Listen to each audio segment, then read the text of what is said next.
Un mums šodien kopīgām pārdomām būs teksts no Marka evaņģēlija 10. nodaļas no 13. līdz 16. pantam. Marka 10 no 13 līdz 16.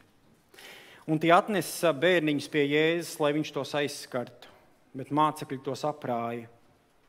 Bet Jēzus to redzēdams apskaitās un tiem sacīja: laidiet bērniņus pie manis, neliedziet tiem, jo tādiem pieder Dieva valstība. Patiesi es jums saku, kas Dieva valstību nedabū kā bērniņš, tas nenāks tur iekšā. Un viņš tos apkampa, rokas tiem uzlika un tos svētīja. Āmen. Paldies Tev, kungs Jēzu, par Tavu vārdu, ka tas ir mums dots no Tevis, kungs Jēzu. Tiešām, kungs Jēzu, lūdzamies par Raivu, Tavu kalpu, dod viņam spēku, dod gudrību un arī Tavu svēto mieru, Tēvs. Lai Tavs vārds uzrunātu mūsu šajā rītā un arī tos, kas klausās attālināt, kungs Jēzu. Lai Tavs vārds līdz pār mums arī atlikušajā nedēļā, šajā dienā un arī nākamajā nedēļā, kungs Jēzu, stiprin mūs. To mēs lūdzamies Tavā vārdā, Jēzu. Āmen. Āmen. Man arī apsēsties, lūdzu.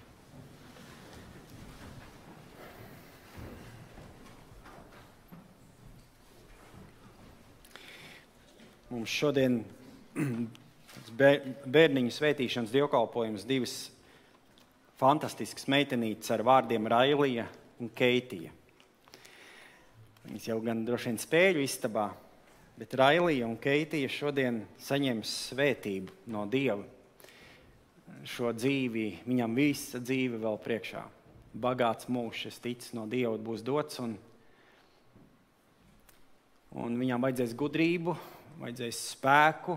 Būs situācijas, kur ar vecākiem vien nebūs gana, kur viņām pašām būs jāturās pie Dieva.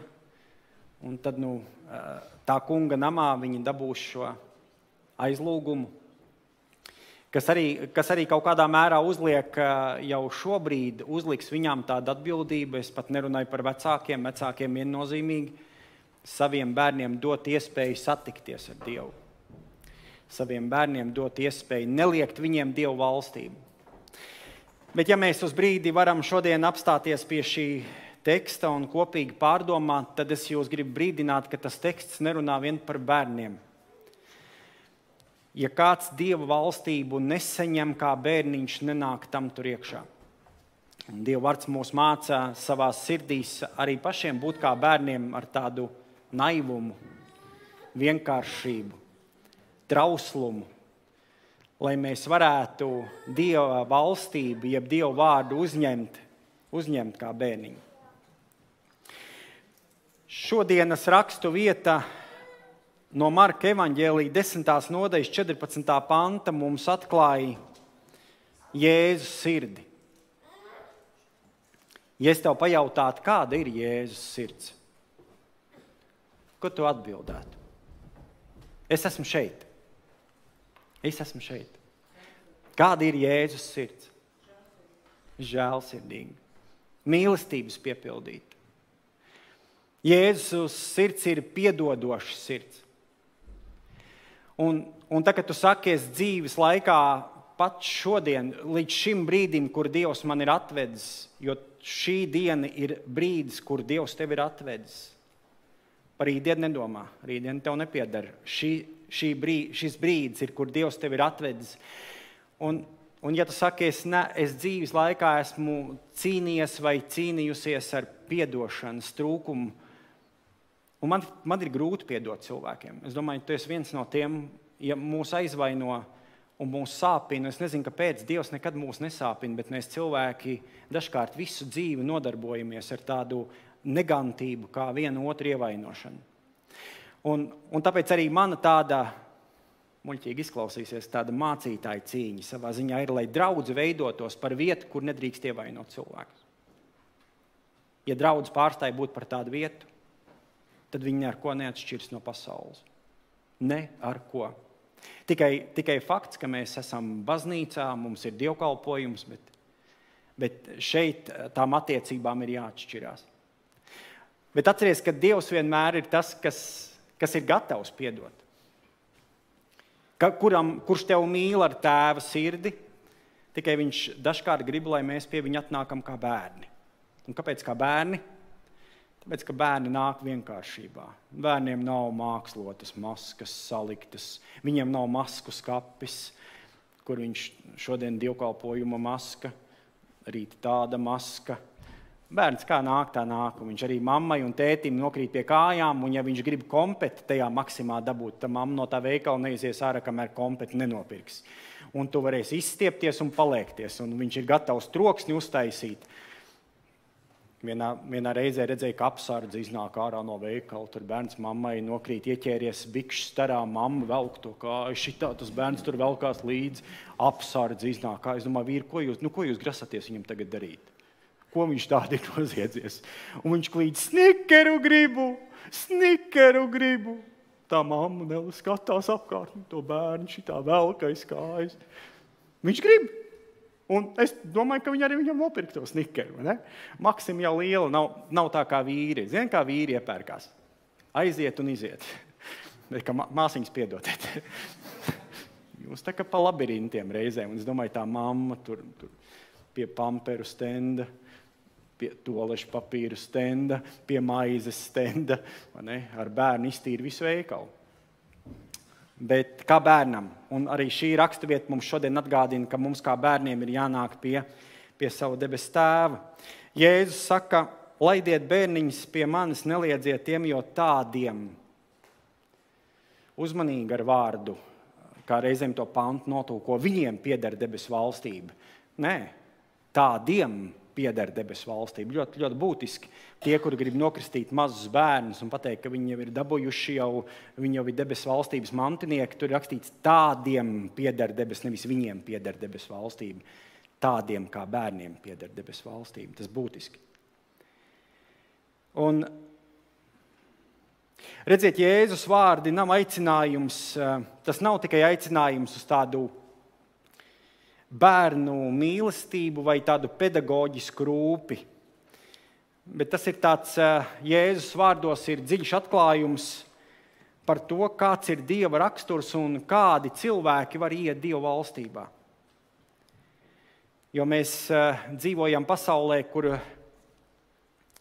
bieži tiek vērtēts augsti status, sasniegumi, spēks. Mēs daudz ko varam. Un nevienu nenosodot, arī es esmu viens no viņiem, kur reizēm liekas dzīvē vēl ir tik daudz jaudas. Es varētu kalnus nogāzt. Bet labi, ka Dievs dažkārt mūs noliek vietā, kur kalni nogāž mūs. Un tad, kad kalni nogāž mūs, tad mēs atzīstam, ka Dievs bez tevis es nevaru kalnus pārcelt. Bet Jēzus uzlūko bērniņu kā? Caur tādām 3 kategorijām – trauslu, pazemīgu un atkarīgu. Un šīs kvalitātes arī mēs varam pārdomāt kā pieaugušie, kuriem ir daudz spēka, daudz gudrības, izglītības un tā tālāk un tā joprojām. Caur šīm 3 kategorijām tevi kā trauslu, tevi kā pazemīgu un tevi kā atkarīgu. Un viņš saka, šādiem cilvēkiem pieder Dieva valstība. Tas liek mums uzdot savu jautājumu, vai arī mēs esam kā bērni Dievu priekšā. Vai mūsu ticība ir dzīva, vienkārša un uzticīga, kad mēs nākam pie Dievu. Un šodien mēs iedziļināsimies uz brīdi šajā rakstu vietā, lai saprastu, kāpēc Jēzus tik asi reaģēja ne jau uz bērniem, uz saviem mācekļiem, jo mācekļi negrib aprāja viņus, ka viņi nāca pie Jēzus. Es tā iedomājos, kāda varēja būt bērnu nākšana. Varbūt skrēja, varbūt lauzās cauri, lai tiktu pie Jēzus. Un tur mācekļi varētu teikt, atkal izpildās. Jo tad, kad sieviete, kur bija cik gadus ar asiņošanu slimojusi? Cik? 12. Tad viņa nāca pie Jēzus un tur arī aprāja. Mācekļi atkal to darīja. Viņi atkal aprāja, jau pieauguši cilvēki, tu nelauzies. Aklais Bartimejs gribēja tikt pie Jēzus, kur mācekļi saka, ko tu spiedies viņam virsū, ko tu traucē mācītāju. Un atkal pie bērniem atkārtojas, no mācekļiem. no tiem, kas Jēzus tuvākie sekotāji, kur viņi nelaiž bērnus. Un Jēzus apskaišās, un viņš saka, laidiet bērnus pie manis. Kāpēc viņš tik ļoti vēlējās, lai bērni nāk pie viņa? Un ko tas šodien nozīmē mums pieaugušajiem? Un vārds, uz kur es šodien gribu vērst mūsu uzmanību, jeb izcelt, būs vārds neliedziet. Tas ir atslēgvārds šim pantam. Neliedziet viņiem nākt pie manis, jo tādiem pieder Dieva valstība. Redziet, tas jau nav tāds vienkāršs vai draudzīgs ieteikums. Šis pants ir sacīts pavēles formā. Jēzus redz, ka viņa mācekļi aizskavē bērnus, nāk pie viņa, un tas, ko viņš dara, viņš paliek dusmīgs.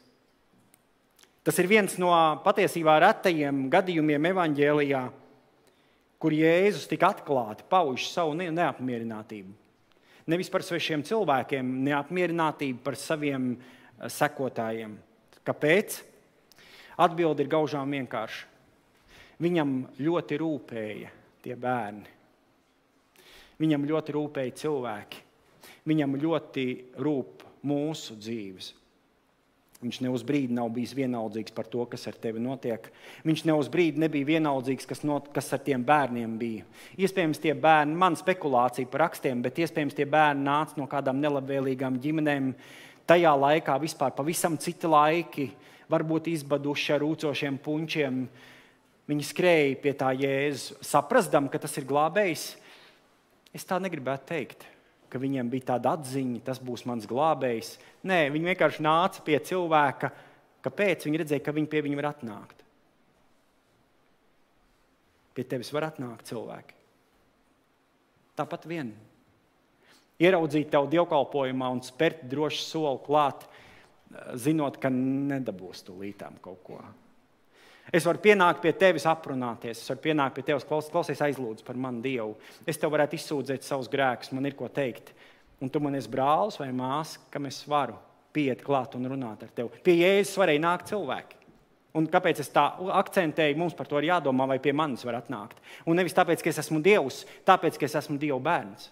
Vai pie manis šodien var atnākt cilvēki un izskatīt savu sirdi, un es neiziešu pa pusciemu, neizstāstīšu viņu vainu. Vai pie manis var atnākt cilvēki, kur es pacietīgi paklausīšos, kas ar viņu notiek vispār? Kas ir viņa problēma? Pie Jēzus varēja nākt cilvēki. Viņš saka, neliedziet. Ziniet, ko viņš pasaka patiesībā ar vārdu neliedziet viņiem nākt pie manis? Nelieciet šķēršļus. Neaizsturiet. Nepadariet ceļu pie manīm, tas ir pie Jēzus, cilvēkiem neejamu. Iedomājieties, Dieva bērni var padarīt ceļu pie Dieva vai nu ejamu, vai nu neejamu. Citiem cilvēkiem. Tostarp arī bērniem. Un tad rodas jautājums mums visiem, vai arī mēs kādreiz netīši, varbūt pat ar labiem nodomiem, tomēr liedzam kādiem tuvoties Kristum. Varbūt ar saviem vārdiem. Šodien Valters teica liecību par vārdiem. No mūsu mutes iznāk svētība un lāsti. To saka Bībele. Skarbi. Par katru lieku vārdu es dabūšu atbildēt. Es to pantu pārdomāju.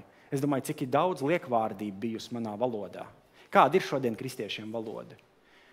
Es nerunāju par mums, bet par kristiešiem kopumā, par visu kristiešu masu.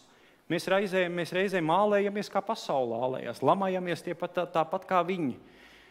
Zākājamies un ķengājamies Facebookos, Instagramos, TikTokos, tāpat kā dara pasaule. Kāda ir mana valoda? Vai mana valoda ir sāta piepildīt? Jo atcerieties, ka kristieši šodien visā plašajā pasaulē ir aristokrātu sabiedrība. Ko es ar to gribu teikt? Ka mēs esam ķēniņu bērni. Ķēniņa bērni. Ķēniņa bērni staigā ķēniņa drēbēs, lieto ķēnišķīgu valodu. Attiecās ķēnišķīgi viens pret otru. Kāpēc? Tāpēc, kad kristiešu acīs mēs viens otru esam ļoti dārgi. Tu man esi vajadzīgs, es bez tevis nevaru šo ticības ceļu iet.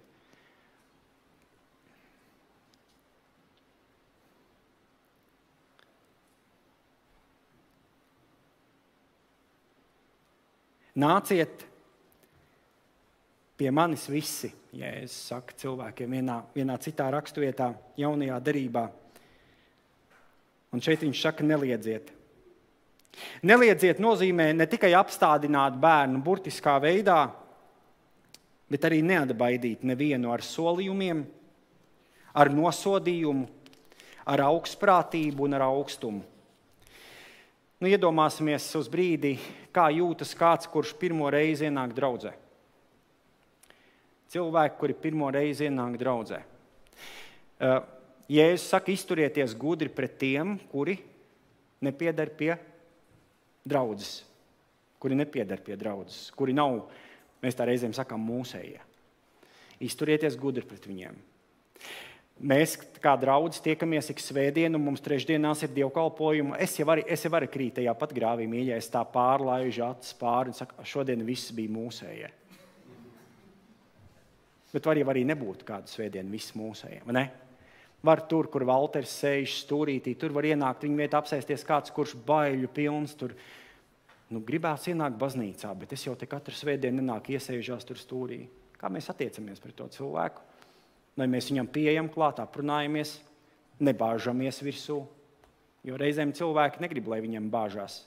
Viņi negrib, lai to ar savu pieņem Jēzu par savu personīgo glābēju. Ka uz ceļiem un grēknožēlu skaiti. Tu tā nāc pie Jēzus ar tādu garīgu bomi rokās, tev kāds tā bams pa galvu, vai ne? Nē, esiet gudri. Veltiet laiku, bet arī esiet jūtīgi, skatieties. Varbūt tam cilvēkam vienkārši vajag klusumu pasēdēt Dievu klātbūtnē. Ļauj to darīt. Ļauj viņam atnākt pie Jēzus, tāpat kā tu šajā rītā esi atnācis. Un vai tie cilvēki jūt Dievu? Tie bērni jūta Dievu. Piedodiet, tā ir man absolūta pārliecība, ka tie bērni pie tā Jēzus skrēja, jo viņi jūta kaut ko ļoti dievišķu. Kaut kādu spēku, ko viņi iespējams nebija nepiedzīvojuši, neredzējuši savās ģimenēs, to viņi jūt pie tā vīra, kas sandalēs noputējušām kājām staigāja pie cilvēkiem. Jo viņam tik ļoti nerūpēja tīkli, viņam rūpēja cilvēki. Es jūs daru par cilvēku zvejniekiem, nevis par tīklu taisītājiem. Jēzum rūpēja cilvēki, viņam arī šodien viņi rūp. Redziet, ja mēs neesam uzmanīgi, mēs varam ar savu neiejūtību un formālismu aizvērt cilvēkiem durvis, kuras Jēzus pats caur tevi grib atvērt citiem cilvēkiem. Jēzus saka, tādiem pieder Dieva valstība. Šeit viņš nerunā tikai par vecumu, bet viņš runā par tādu sirds attieksmi, par pazemību, par atvērtību, par vienkāršu uzticēšanos Dievam. Kad mēs liedzam kādam tuvoties Kristum, mēs patiesībā liedzam arī sev piedzīvot valstību tādu, kādu Jēzus piedāvā. Neliedziet.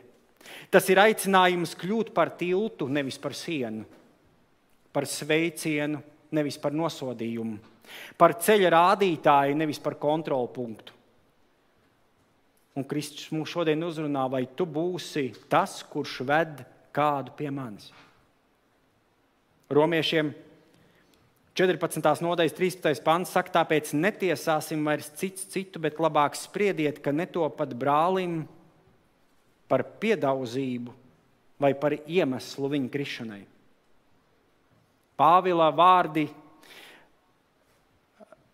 draudzēji Romā uzsver, ka kristietim ir jābūt ļoti uzmanīgam un piesardzīgam, ka mēs neradam kādam, ja neesam par sprunguli riteņos kāda cilvēka dzīvē, lai viņš sastaptos ar Kristu. Un Pāvila sacītais ir iet tādā kopsolī ar to domu, vai tu esi tilts vai siena kādam. Vai kādi pie tevis apstājas un saka, tādu Kristu es negribu redzēt. Ja tāda ir draudze, negribu, nē, mīļā, nē, es labāk eju tur pasaulē, nevajag. Es pazvanu kādam pasaulīgam draugam, viņš man labāk uzklausīs un sapratīs, bet uz draudzi es vairs nekad dzīvē nenākšu. Es saku, kāpēc? Kāpēc tu vairs nenāks uz draudzi? Ne tikai ļoti daudz ievainot cilvēki. Es to saku ar nožēlu. Es esmu bijis viens no viņiem. kas draudzē cilvēks ir sāpinājis. Es tak pazīstu Dievu. Es neesmu varējis savaldīt savu muti. Es neesmu varējis savaldīt savu rīcību. Es esmu pēc rakstura, jūs tādi neesat, es esmu, kuri ātri uziet gaisā. Kādi jau smaida. Es nejūtos viens tāds šeit. Kuri var uzsprāgt, vajag tikai fāzēm kaut kādām nostāties, zvaigznēm nepareizi debesīs. Un es varu savā ātri sirdībā. Tā ir mans grēks. Es to atzīstu. Es ar to cīnos. Es saku, Tēvs, māci man lēnprātību. Māci man izturēties gudri, jau ieskaitot savu pirmo draudzi, kas ir man sieva, man ģimene. Un tad, kad es nonāku starp jums. Vai tu esi kādam tilts vai siena? Sakiet, kā ir ar nesaskaņām draudzē? Mēs varētu pārmest tiltu, jo tas iet kopsolī. Neliedziet viņiem nākt pie manis, Jēzus saka. Kad draudzē notiek nesaskaņas vai šķelšanās vai cīņas, ko reizēm nosauc par garīgām cīņām. Uzmanīgiem ļoti ar to vārdu ir jābūt garīgas cīņas, jo reizēm, man liekas, kristieši lieto vārdu garīga cīņa, bet neredz, ka tur ir vienīga miesa. Cilvēciskos spēkos mēs tur savējie, mūsējie, pareizie un nepareizie. Tu drīksti un tu nedrīksti un tu nekad nedrīkstēsi. Un tāpēc, ka tev vectēvs un vecmāmiņa bija šajā draudzē, tāpēc es varu atļauties daudz ko vairāk. Un tā tālāk un tā joprojām. Bieži vien draudzes nav vieta, kur var cilvēku atrast Kristu. Ar sāpēm es to saku. Tā nav visas draudzes. Es to negribu pateikt uz visu Latvijas fonu, ka nav Latvijā tādas draudzes. Paldies Dievam, ka Priekula ir viena no viņām, kur cilvēki var sastapt Jēzu. Bet ir vietas, kur nevar. Es domāju, ka ir vietas, kur draudzes durvis būtu jāslēdz. Es skarbi runāju, bet tā ir mana pārliecība. Ja draudze nevar atrast dziedinājumu pie Jēzus, ja viņi paši nevar ļaut sakārtot Jēzum savu sirdi, tad es neticu, ka tāda draudze ir savai pilsētai par svētību. Jo ziniet, kad mēs tā skrienam un evaņģēliju sludinam, vajag to darīt, tas viss ir labi, bet evaņģēlijs šodien ir vajadzīgs draudzēm. Pašām draudzēm. Iedomājieties afiša. Būs evaņģelizācijas dievkalpojums draudzei. Kādai konkrētai, piemēram, Priekulē. Draudzei, tas ir mums. Mums vajag evaņģelizēt kaut ko. Mēs tagad zinām. Mēs tagad esam izkāpuši no svētdienas skolas līmeņiem, vai ne? Svētdienas skolā mūs mācīja, kā vajag mīlēt Jēzu, kā vajag dziedāt dziesmas, kā vajag pateikt paldies un salikt rociņas pirms ēdienu. Tagad jau mēs esam izauguši lieli. Nē. Mums vajag evaņģelizācijas dievkalpojums.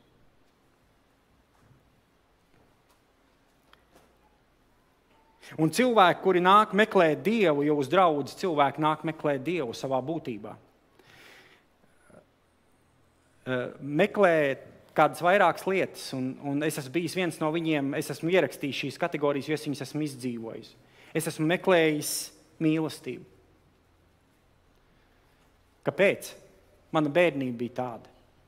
Es augu tādā ģimenē, kur es nevarētu teikt, ka es nebiju mīlēts, bet es gribētu bērnību, es būtu gribējis bērnību, kur es mīlestību būtu saņēmis vairāk. Man nebija tā. Es ticu, man vecāki man deva, cik viņi vien varēja un rūpējās pēc labākās sirdsapziņas.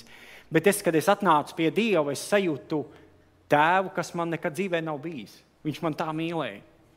Es viņam nevarēju fiziski pieskarties, roku iedot, piemiegt ar aci, iesēsties klēpī, kopā nagu liesist koka dēlī.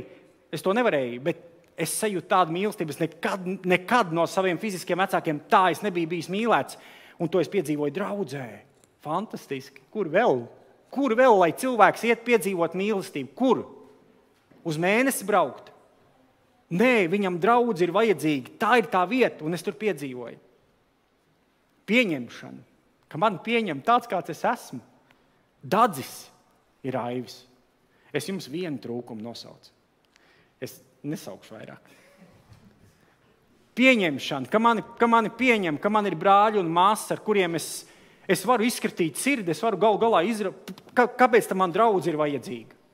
Ja man ir jāiet pie kaimiņa, Ja man jāiet pasaulē meklēt sarunu biedrus, kam ir draudzi domāt? Tāpēc, lai es justos pieņemts, ka man ir kādi, un man ir, un paldies Dievam par jums, ka Dievs jūs man, pareizi saka, jūs man ir devis. Ka man ir tāda vieta, dziedināšanas sala, Priekulas baptistu draudze, kur es varu justies pieņemts. Arī tad, kad es nokļūdos, un es nokļūdos, mīļie. Un visbeidzot cerību, draudzei ir jāiedod cerību, jo Dievs dod cerību. Tad, kad tev cilvēki norok, tad Dievs tev iedod cerību. Tad, kad tev cilvēki pazudina, tad Dievs vienmēr tev pasniegs roku. Un viņš būs gatavs ar tevi aprunāties, viņš būs gatavs tevi uzklausīt. Tāds ir Dievs. Dievs vienmēr dod cerību, un draudzei ir jādod cilvēkiem cerība. Cerība, ka Dievs tev joprojām mīl, un ka tu Dievam esi ļoti dārgs. Bet ja viņi redz cīņas, ja viņi redz spriedzi, ja viņi redz grupēšanos, jeb dalīšanos, tie cilvēki vairs neredz Kristu, bet gan cilvēku pretrunas. Ja es teicu, no tā visi pazīs, ka jūs esat mani mācekļi, ja jums būs savā starpā mīlestība. Mīlestība. Jāņa 13.3.5. Kad šīs mīlestības nav, pazūd arī Kristus liecība. Tik vienkārši vienā teikumā es mēģināju sagrupēt to, ko Jēzus saka. Ja nav šīs mīlestības draudzē, šīs pieņemšanas, šīs cerības došanas, pazūd Kristus liecība, ko viņš, jo no tam visi pazīs, ka jūs esat mani mācekļi, ja mīlestība būs jūsu starpā. Nevis kāda tev izglītība, nevis ko tu vari vai tavi talanti, bet tieši mīlestība. Un ja tā notiek, tad draudze vairs nerāda uz Dievu valstību, kas pieder bērniem, bet atspoguļo to pašu pasaulīgo attieksmi, ko viņi piedzīvo tur ārā, savās ģimenēs, savā salauztībā, savā bezcerībā. Un nav nekāda atšķirības zīme vairāk. Tādā draudzē automātiski sāk piepildīties tas, ko Jēzus vēlējās novērst. Proti, tiek likti šķēršļi ceļā pie viņa cilvēkiem.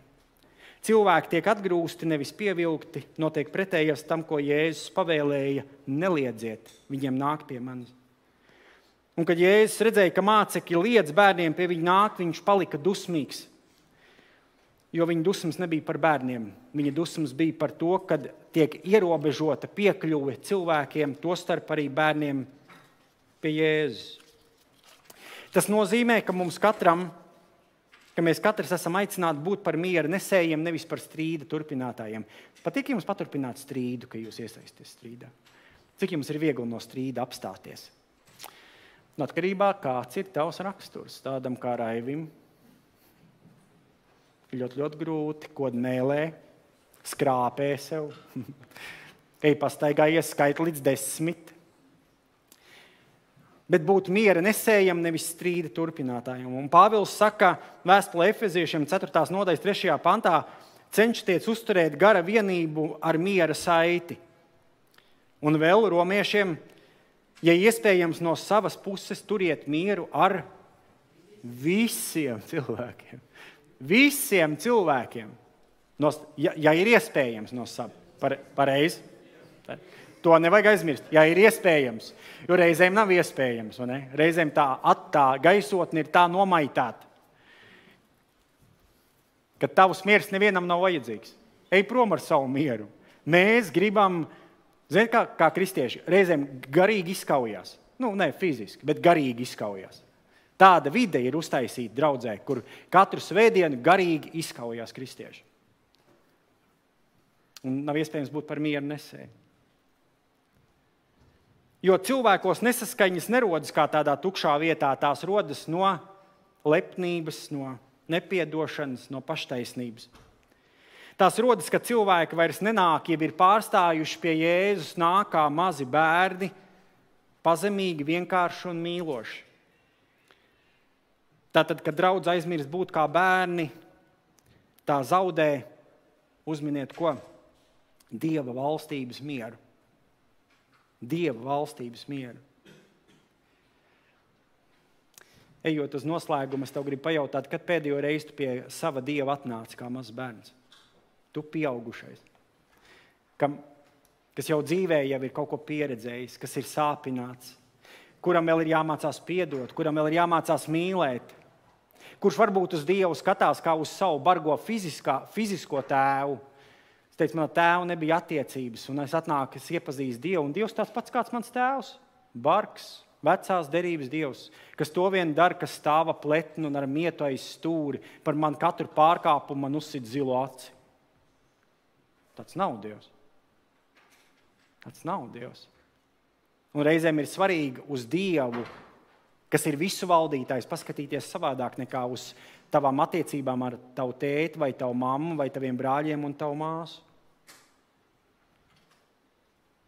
Jēzus vārdi neliedziet skan ar tādu spēku un līdzcietību. Viņš ne tikai saka, viņš arī redz.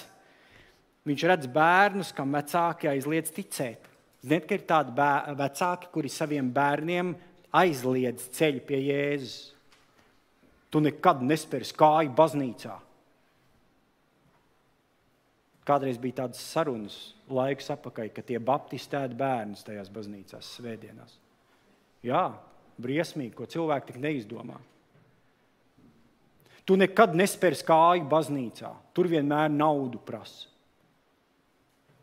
Tu savam bērnam neliedz atnākt pie Kristus, pie mīlošā tēva, ko tu varbūt kā tēvs neesi varējis nekad savam bērnam iedot. Tu turpini dzīvot ar saviem kompleksiem. Tu saki, es dzīvoju trūkumā, es arī negribu, ka mani bērni dzīvo tu, bet pie Dieva tu nenāks. Nē, pie Dieva tu nenāks. Viņš redz sievas, kuru vīri nicina viņu ticību. Ziniet, kad ir ģimenes, kur vīri nostājās pretīm un saka, nē, sieva, tu vari iet uz to baznīcu, bet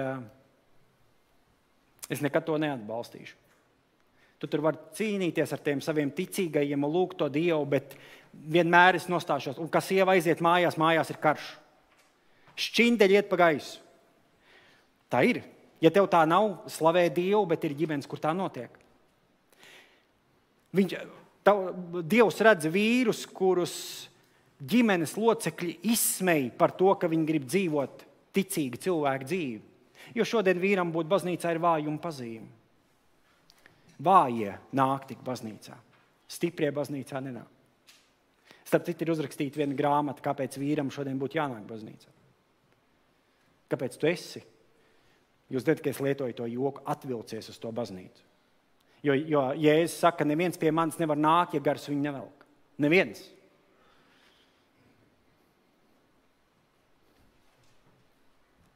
Viņš redz vecākus, kuru pieaugušie bērni ir nocietināti un noraidoši pret Dievu. Ar nocietinātām sirdīm un noraidošām sirdīm viņi dzīvo. Vecāki raud mājās. Vecāki pārdzīvo mājās par to, ka viņu bērni noraida Dievu. Ja jūs bērni zināt, cik lūkšanas tēvs un māte ir izraudājuši par jums, arī jūs, kas esat otrā pusē, par to, ka tu nevari atnākt sastapties ar glābēju un radītāju. Te visādi aizbildinājumi. Grūti uz baznīcu ir atbraukt, sašliks jācep, vasara peldēties jābrauc, tusēt ir jāiet. Bet uz Dievam nē. Un mamma, tēti brauc mājās un raud par tevi.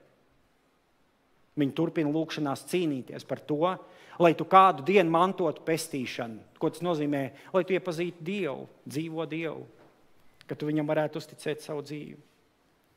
Paturēsim prātā, ka ģimenē ir milzīgs potenciāls gan kā svētībai, gan kā šķērslim. Vecāki var savos bērnos ielikt ticības pamatus vai arī nodot skepsi, bailes un aizspriedumus. Laulātais var kļūt par garīgu atbalstu vai arī pastāvīgu cīņas lauku. Un tas viss notiek ne tikai ar vārdiem, bet ar attieksmi, piemēru un klusumu, kas bieži vien runā skaļāk par jebkuru svētdienas pamācību.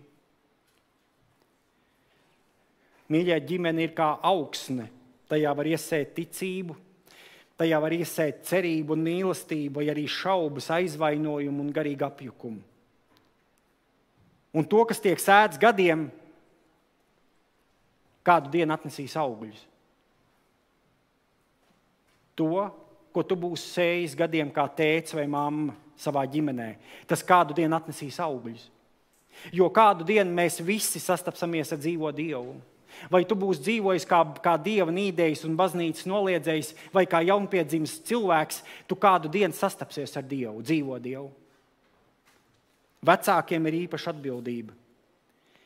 Viņi ir pirmie, caur kuriem bērns iemācās saprast Dievu.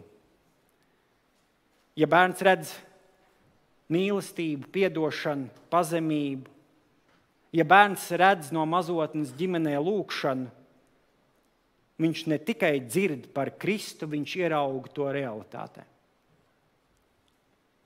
Bet ja viņš redz nicinājumu, ja viņš redz kontroli, ja viņš redz, kā tēvs un mamma katru svētdienu bļaustās stundām par to, ka mamma ir atnākusi uz baznīcu, viņš var pieaugt ar domu, ka Dievs ir tāds pats, augsts, ļoti tāls un ļoti bargu noteikumu devējs. Salamana pamācības 22. nodaļas 6. pants saka, māci savam bērnam viņa ceļu, no tā viņš neatstājas arī tad, kad viņš jau ir vecs kļuvis. Tomēr šeit ir arī pretējais. Ja bērnam jau no mazotnes tiek liekta pieeja pie Kristus, ja ticība tiek attēlota ģimenē kā vājums, naivums vai pat kā sots, tad viņam var būt grūti vēlāk atšķirt dzīvo Dievu no aplami sagrozītā priekšstata, kāds patiesībā ir Dievs. Tāpēc ģimenes ticības atmosfēra veido ne tikai kopīgu lūgšanu pie galda un svētdienas dievkalpojumus. Tā veido, kā mēs viens pret otru izturamies. Kā mēs reaģējam uz kļūdām un neveiksmēm. Vai mēs spējam vai mēs spējam piedot otram cilvēkam, vai mēs turam rūgtumu uz cilvēkiem. Vai mēs tikai runājam daudz par Dievu, vai mēs viņu personīgi pazīstam. Jo zinājāt, kad arī klusums ir valoda. Ja ģimenē valda klusējoša vienaldzība pret ticību, bērns to dzird. Ziniet, ko es noklausījos vienu raidījumu? Man ir viens netikums. Man patīk skaļi ar sevi parunāt. Tad dīvaini. Jo vecāki paliekam, jo dīvainības ar mums sāk parādīties. Bet man patīk, es tā vairāk sevi sadzirdu un svētdienas rītos ieeju kabinetā, aiztaisu ciet durvis un skaļi lasu sprediķi. Es nezinu, ko man Santa domā, guļot vēl, bet es tā pārlasu, es dzirdu, ko es sludināšu. Bet es noklausījos vienu raidījumu, kur sociālajie tīkli, es nelikšu jums celt rokas, kur lieto viņus, bet sociālajie tīkli, kad tu lejuplādē aplikāciju telefonā, tu esi baigās nepatikšanās, un es pārbaudīju. Un tas stāsts ir par to, ka tā aplikācija dzird, ko tu runā skaļi. Un es vienu dienu, to zinot, noklausoties to raidījumu, nolieku telefonu un skaļi sāku runāt par kādu lietu. Neteikšu par ko. Kā jums šķiet, pēc stundas es ieju aplikācijā un es skatos, man met ārā reklāmas. Par to lietu. Mums ir klusākiem jābūt. Mēs tā nevaram neko tevi dzird, ko tu runā, ne? Jo arī klusums ir valoda. Redziet, ja valda klusējošs naids pret Dieva lietām, tas audzina tavu bērnu. Bet ja valda klusa, noturīga ticība, kas nepazūd pat konfliktā, ciešanās, tā tavā ģimenē kļūst par liecību, kas dziedinās veselas paaudzes. Neviena ģimene nav perfekta. Tāda nav bijusi neviena Bībeles ģimene, kuru mēs lasām Bībelē. Bet ģimene var kļūt par vietu, kur var ienākt Kristus. Pat tad, ja kāds sākumā liedz Dieva žēlastību un aizslēdz durvis, tad Dieva spēks var salauzt jebkuras aizslēgtas durvis. Arī tad, kad viss šķiet bezcerīgi, paliek spēkā Jēzus sacītie vārdi, kas nāk pie manis, es to tiešām neatstumšu. Un ja mēs savās ģimenēs nekļūstam par šķērsli, bet par tiltu, viens otram uz Kristu. Un ja tev šobrīd ir jābūt vienīgajam ticīgajam savā ģimenē, saka, grūti būt vienīgam. Bet ja tev tādam šajā brīdī ir jābūt, tad zini, ka tu neesi viens. Un tavs uzticamais piemērs var kļūt par glābjošo ceļu citiem cilvēkiem. Neliedz nākt cilvēkiem pie Dieva. Mīli, lūdz, uzticies un zini, Kristus izdarīs pārējo darbu. Viņš izdarīs to, ko tu kā cilvēks nevari, bet dari to, ko tu vari.